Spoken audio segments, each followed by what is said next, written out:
अमरावती शहरातील Nandgaon Peth police station हद्दीत शुक्रवारी दुपारी जुन्या वादातून रवींद्र पाळनकर या तरुणाची चाकूने हत्या झाल्यानंतर रात्री त्याच्या समर्थकांनी शहरात दहशत माजवली। आमदार रवी राणा यांच्या निवासस्थानाजवळील गोपाळनगर, केडियानगर व शंकरनगर परिसरात तरुणांच्या टोळक्याने गाड्यांची तोडफोड करत नागरिकांमध्ये भीतीचं वातावरण निर्माण केलं। या प्रकारामुळे संपूर्ण परिसरात तणाव निर्माण झाला होता। प्राप्त माहितीनुसार दुपारी झालेल्या हत्येची बातमी पसरताच मृताच्या 20 ते 25 समर्थकांनी एकत्रित येत अमरावती शहरातील शंकरनगर, केडियानगर व गोपाळनगर भागात धुळगूस घातला।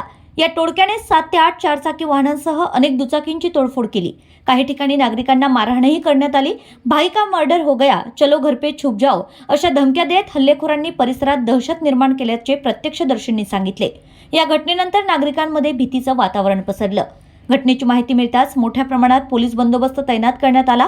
परिस्थिती नियंत्रणात आणण्यासाठी पोलिसांनी तातडीने कारवाई करत तोडफोड करणाऱ्या 12 जणांना रात्री ताब्यात घेतलं। पुढील तपास सुरू असून अन्य आरोपींचा शोध घेतला जातोय। दरम्यान आमदार रवी राणा यांनी स्वतः घटनास्थळी जाऊन तोडफोड झालेल्या वाहनांची व परिसराची पाहणी केली आहे। यावेळी ते प्रचंड संतप्त झाले होते। त्यांनी थेट पोलीस आयुक्तांना फोन करून दहशत माजवणाऱ्या गुन्हेगारांवर कठोर कारवाई करण्याचे आदेश दिले। अशा गुन्हेगारांची भरचौकात वरात काढून त्यांना नागडे करून झोडलं पाहिजे अशा शब्दात त्यांनी आपली तीव्र प्रतिक्रिया व्यक्त केली आहे। शहरात कोणत्याही परिस्थितीत दहशत सहन केली जाणार नाही असा इशाराही त्यांनी दिलाय। या घटनेमुळे अमरावती शहरात कायदा व सुव्यवस्थेचा प्रश्न निर्माण झाला असून पोलीस प्रशासन सतर्क झाले आहे। परिसरात तणावपूर्ण शांतता असून पुढील तपास नांदगाव पेठ व राजापेठ पोलीस करीत आहेत। प्रतिनिधी सागर डोंगरे, अमरावती।